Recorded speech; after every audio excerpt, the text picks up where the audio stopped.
अब हम अपने प्रेजेंटेशन के दूसरे मॉड्यूल की तरफ जाते हैं और प्रैक्टिकल हम करके देखते हैं जी कि कैसे हम इनकम टैक्स का नोटिस का रिप्लाई और उसके ग्राउंड चैट जीपीटी से तैयार करा सकते हैं। तो मॉड्यूल इससे पहले हमने प्रॉम्प्ट को कैसे तैयार करना है वो सीख लिया है और वक्त बचाने के लिए मैं प्रॉम्प्ट मैंने बना कर रखा हुआ है। सबसे पहले तो मैं जो नोटिस है वो इसको ऐड कर दूंगा इधर। अभी मैं सिर्फ ये बात करूँगा जी कि अभी सिर्फ मेरे ऊपर नोटिस हुआ है और मुझे नोटिस के अलावा कि अभी मुझे सिर्फ नोटिस हुआ है और नोटिस का मैंने जवाब बनाना है। 122(5)(6) का नोटिस है और मेरे क्लाइंट को आया है। इस नोटिस के जवाब के लिए मैं अब चैट जीपीटी को जो इंस्ट्रक्शन मैंने दी है, प्रॉम्प्ट मैंने बनाया है, वो सबसे पहले तो मैंने नोटिस को खुद समझा है। समझने के बाद उसको मैंने चैट जीपीटी को प्रॉम्प्ट दिया जी कि who are a senior tax lawyer in Pakistan.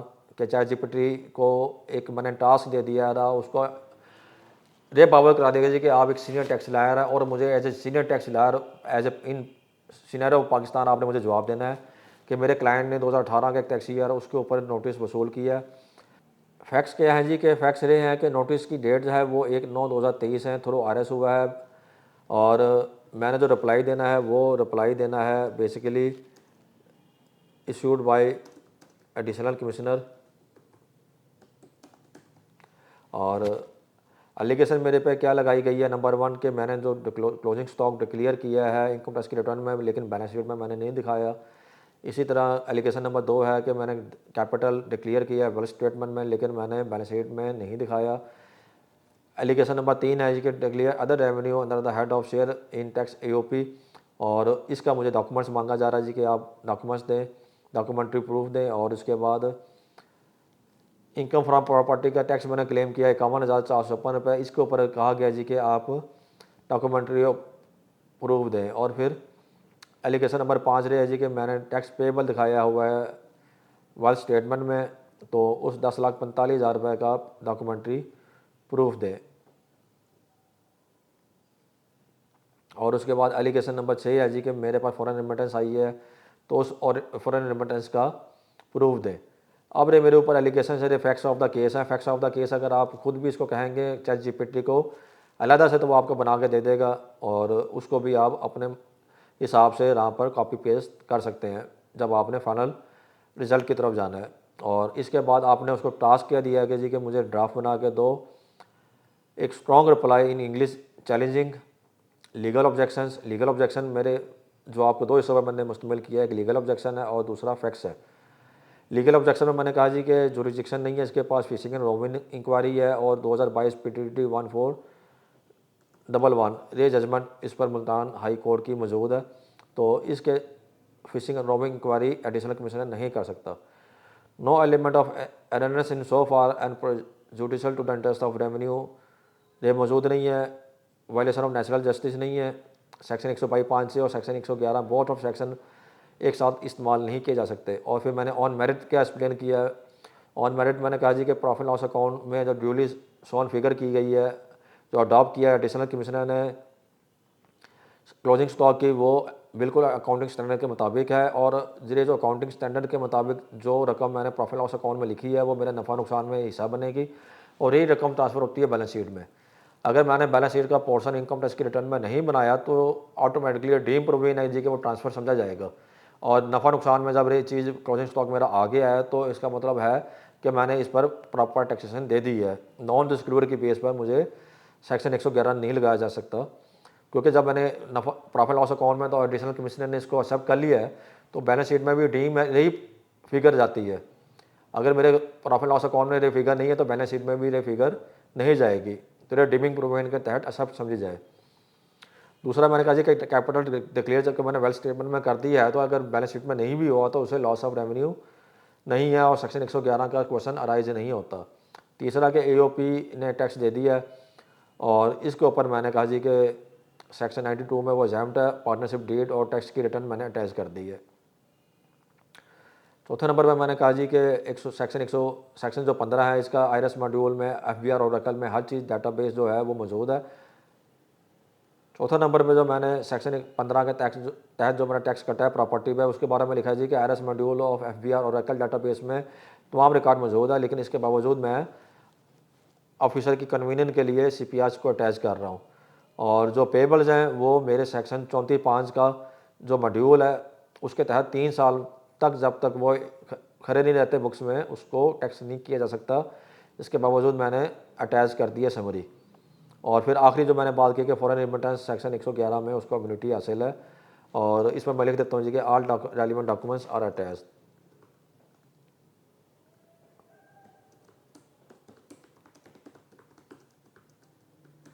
और इसमें जब मुझे रिप्लाई देगा तो मेरे क्लाइंट का नाम भी इसमें आएगा, तो मैं उसको जो मैंने नोटिस लगाया हुआ है 122(5)(6) का, तो वहाँ से क्लाइंट का नाम और शनाख्ती कार्ड नंबर भी वहाँ से कॉपी करके वहाँ मेंशन कर देगा।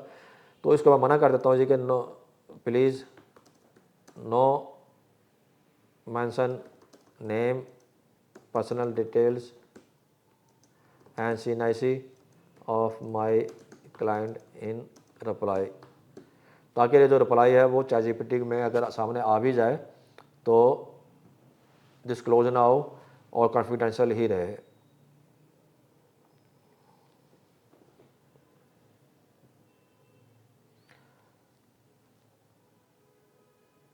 बिफोर द एडिशनल कमिश्नर ये जवाब बना दिया, उसने रिप्लाई का सब्जेक्ट बना दिया है, और सब्जेक्ट को आप अपनी मर्जी से चेंज कर सकते हैं। रेस्पेक्टफुली सबमिटेड के 1/9/2023 के नोटिस के ऊपर हम जवाब दे रहे हैं। इसमें आपने एलर्ज किया है कुछ चीज़ों को कि erroneous in so for as prejudicial to the interest of revenue है। Preliminary legal objection, fishing and roving inquiry, lack of jurisdiction, और हमारे केस ला का हवाला डाल दिया उसने।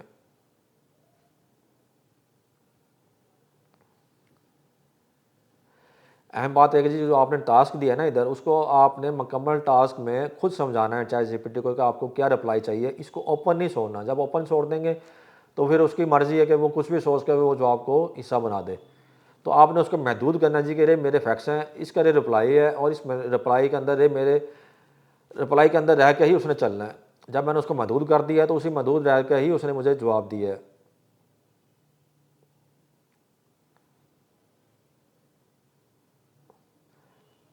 अब ये चीज़ें क्लियर हो गई हैं। इसमें एब्सेंस ऑफ एरनेस एंड प्रेजुडिशियल ये भी उसने बता दिया जी कि हमारे इस केस में कोई चीज़ भी ऐसी नहीं है जो कि प्रेजुडिशियल हो रहा एरनेस हो। इसके बाद violation of principle of natural justice, इसके ऊपर मैंने बात की थी, वो भी उसने उसको भी आंसर कर दिया है। फिर पैरावाइज रिप्लाई ऑन मैरिज, अब ये क्लोजिंग स्टॉक के ऊपर उसने कहा जी कि ये ऑलरेडी डिक्लेयर्ड है मेरा प्रॉफिट लॉस अकाउंट में, और यही उसने बात की कि automatically carry forward to the balance sheet. Therefore once the amount is reflected in PL it is deemed to be part of balance sheet and no adverse inference can be drawn. Capital declared in wealth statement but not shown in balance sheet, और इसी तरह उसने उसका भी कि capital तो declare किया है in balance statement is fully reconciled with assets and liabilities. जब ये चीज़ रिकनसाइल्ड है, वेल्थ स्टेटमेंट बड़ी रिकनसाइल्ड है, तो उसका सवाल फिर सेक्शन 111 में नहीं किया जा सकता। और इसी तरह एलिगेशन जो है शेयर इन टैक्स EOP, तो EOP के ऊपर उसने कहा जी कि 92 में इसको अजम्पशन है, और हमने पार्टनरशिप डीड और EOP की टैक्स रिटर्न अटैच कर दी है।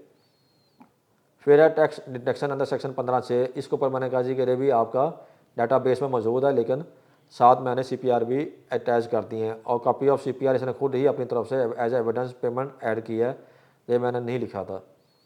और फिर उस पेबल के ऊपर उसने कहा जी कि 34(5) में जब तक ये 3 साल तक एक किताब में खड़ा ना हो तो इसको टैक्स नहीं किया जा सकता, और 111 का हिस्सा भी इसको किसी मफरूज़े के बेस पर नहीं बनाया जा सकता कि मैंने सिर्फ डिक्लेयर कर दिया है प्रॉफिट लॉस अकाउंट में रहा, बैलेंस शीट में रहा, किसी जगह भी, सॉरी प्रॉफिट लॉस अकाउंट में तो नहीं, अगर मैंने डिक्लेयर कर दिया है बैलेंस शीट में रहा, वेस्ट स्टेटमेंट में, तो इसको पेबल को ऑटोमेटिकली 111 नहीं समझा जाएगा।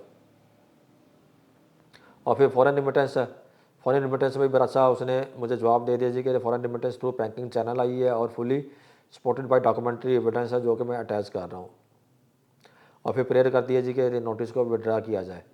अब रिज्यूम करते हैं जी कि मुझे नोटिस वसूल नहीं हुआ, सेक्शन 100 जो 218(1)D है और रूल 74 है, इसके तहत मुझे कोई भी सर्विस नहीं हुआ, और इसके बाद ऑर्डर हो गया है, डीम एक्स पार्टी ऑर्डर हुआ है, तो उसके ऊपर अब मैं इस ऑर्डर को अटैच करूँगा। और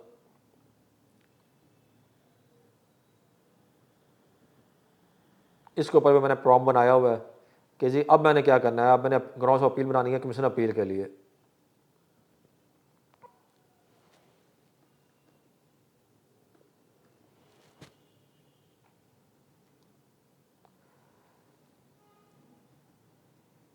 अब मैं उसे कह रहा हूँ कि ड्राफ्ट मुझे दें grounds of appeal before share appeal. Facts क्या है कि नोटिस हुआ था 1/9/23 को through Iris.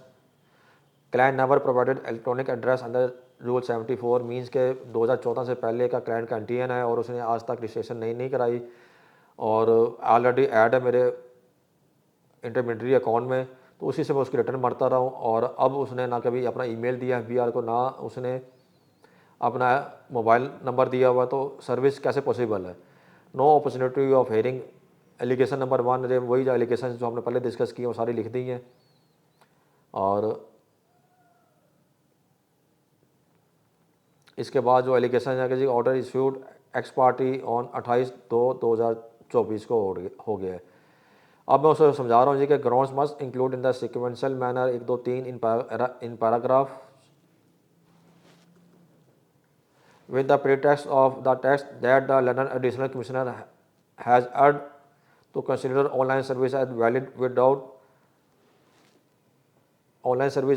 without appreciating the binding ratio descending of honorable applicable revenue orders and findings of honorable FTO. So prepare following grounds in above example. ये मैंने उसको example दिया कि जी कि इस तरह आपने ग्राउंड बनानी है कि जी कि जो भी आपने लिखना है वो इस तरह लिखना है। और इसमें जो मेन चीज़ है आर टू कंसीडर, ये जो मेरा बेसिकली हर ग्राउंड के साथ अटैच होना ज़रूरी है। And remaining ground is like,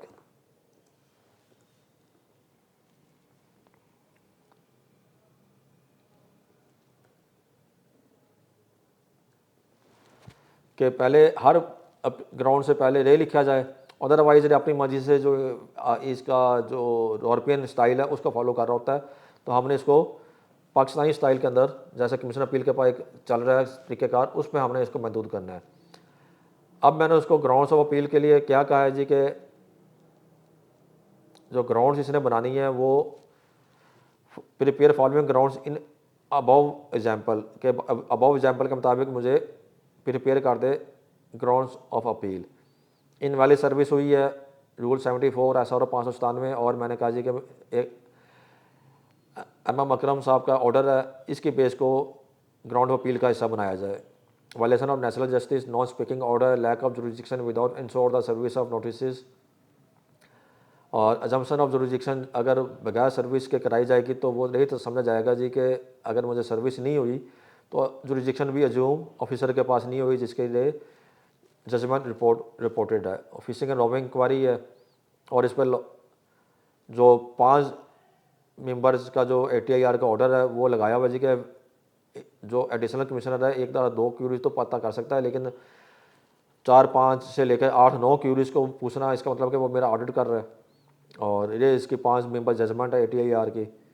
और फिर 111 का जब तक प्रोसीजर फॉलो नहीं किया जाता मिलिट्री डायरेक्टर की जजमेंट की रोशनी में, तो वो भी गलत है, वो भी मैंने ग्राउंड का हिस्सा बना दिया है।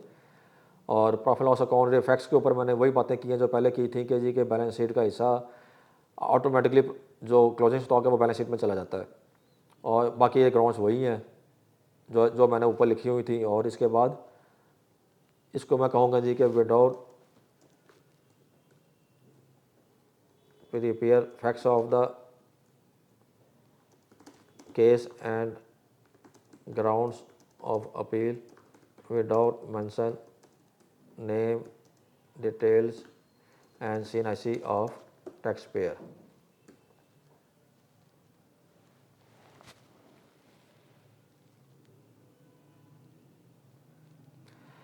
The facts of the case बेहतरीन बन गए हमारे पास और इन फैक्ट्स ऑफ द केस को हम ग्राउंड से पहले एक पेज लगा देंगे, फिर उसके बाद नीचे हम लिखेंगे।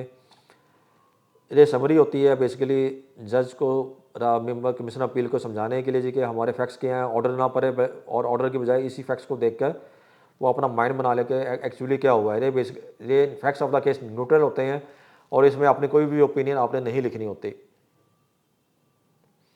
और उसके बाद ग्राउंड्स ऑफ अपील आ गया। आपके ग्राउंड्स ऑफ अपील में बेहतरीन उसने करके मुझे ग्राउंड दे दिया कि that the learned additional commissioner has erred to consider. जैसे मैंने कहा था कि जी के रे हर लाइन से पहले रे लाजमी लिखना है दी अलज, अगर मैं रे ना लिखता, राय से ना कहता तो रे फिर लाइन ना लिखता, वो रे कहता जी के order of the CR appeal, रा सीआर अपील कर रहा हूँ एडिशनल CIR रे से शुरू कर देता है जी कि the alleged online service of notice is as valid without appreciating the binding ratio कि जी इनवैलिड है रहा।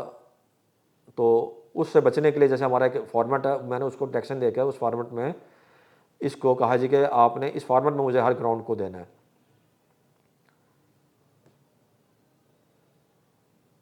अपॉर्चुनिटी ऑफ बिन हर्ड के ऊपर बात की है। मैं normally opportunity of being heard को ग्राउंड्स का हिस्सा नहीं बनाया करता। इसके ऊपर अदालत के पास एक अख्तियार चला जाता है जी कि आपको चाहे वो कितना भी इलीगल ऑर्डर क्यों ना हो, रिमांड बैक कर दे। तो अगर आप समझते हैं जी कि अगर आपका एग्रेसिव स्टाइल है तो फिर इसको निकाल दें। अगर आप डिफेंसिव रहना चाहते हैं, ऑर्डर कमज़ोर है, तो फिर आप इसको आप ऑर्डर की हद तक टैक्स पेयर कमज़ोर है तो फिर इसको आप ग्राउंड का हिस्सा बना लिया करें। और फिर इसके बाद जुरिडिक्शन ऑफ एजम्पशन के ऊपर ये ग्राउंड बन गई है कि जी के जो वैलिड सर्विस नहीं हुआ तो जुरिडिक्शन गलत एज्यूम की है। और इसके ऊपर अपीलेट ट्रिब्यूनल के और FTO के ऑर्डर की बात की है कि उसका अप्रिशिएट नहीं किया गया। नॉन स्पीकिंग ऑर्डर है, इसकी एक ग्राउंड बन गई है। फिर सबसे बड़ी अहम बात, जब भी 122(5)(a) का अगर ऑर्डर होगा तो आपने erroneous in so far as prejudicial interest of revenue को ग्राउंड का हिस्सा लाजमी बनाना है।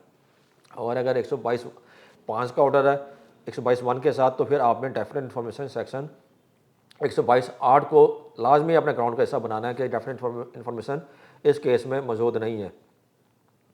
और उसको 1993 SCMR 1232 सेंट्रल इंश्योरेंस सबसे अच्छा फैसला। और फिर उसके बाद चप्पल एक और केस है सुप्रीम कोर्ट का, वो सबसे अच्छे आपके पास मौजूद हैं जो कि आपको सपोर्ट करते हैं डेफिनेट इन्फॉर्मेशन को एक्सप्लेन करने में। और फिर इसके बाद मिलेट एक्ट का जो फैसला आ गया है 2024 SCMR 700, इसके ऊपर भी ये भी डेफिनेट इन्फॉर्मेशन और फिर सेक्शन 111 का सीक्वेंस इसको डील करता है जो कि 122(5)(a) में पॉसिबल ही नहीं है। और फिर मैंने अपने ग्राउंड्स के जी क्लोजिंग स्टॉक, ये सारी बातें इसमें वही आ गई जो पहले हमने डिस्कस की हैं। और फिर रिलीफ शॉर्ट जो मैंने मांगा है कि जी के प्रेयर है मेरी कि एनल किया जाए। और इसमें आप 2 ग्राउंड्स भी ऊपर डालनी है आपने, वो इसमें नहीं डाली कि बैड इन लॉ। और फिर एक ग्राउंड और है कि आप किसी वक्त में भी अपनी ग्राउंड को ऐड करने की भी पावर होनी चाहिए आपके पास। इसमें आप कह सकते हैं जी कि give me last ground to add facts and grounds during education process. तो ये आखिरी ग्राउंड्स होती हैं। फिर प्रेयर आपने दे देनी है जी के ये देखिए उसने पूरे प्रोफेशनल मैनर में उसने खुद ही ग्राउंड बना दिया जी के दी अपलैंड का leave to add alter amend और withdraw any grounds of appeal and to place additional facts evidence and legal submission at the time of hearing. Practically हमने देख लिया जी कि कैसे हम अपने चैट जीपीटी के साथ नोटिस का जवाब बना सकते हैं और कमीशन अपील को हम अपील की तैयारी कर सकते हैं। इसके अलावा मैं कोशिश करूँगा जी कि हम छोटे छोटे मॉड्यूल्स में जैसे कि रिटर्न आर्गूमेंट्स को बनाना और रिटर्न आर्गूमेंट्स के साथ साथ मज़ीद केस लॉ को कैसे हमने सर्च करना है और इसके साथ स्टे एप्लीकेशन, कंडोनेशन एप्लीकेशन, इस पर भी हम वर्किंग करते रहें। और इनको हम स्मॉल मॉड्यूल की सूरत में आपको इसका प्रॉम्प्ट को इस्तेमाल करने का तरीका समझाते रहें। इजाज़त चाहूँगा, मोहम्मद इमरान गाजी को इजाज़त दें। अल्लाह हाफिज़।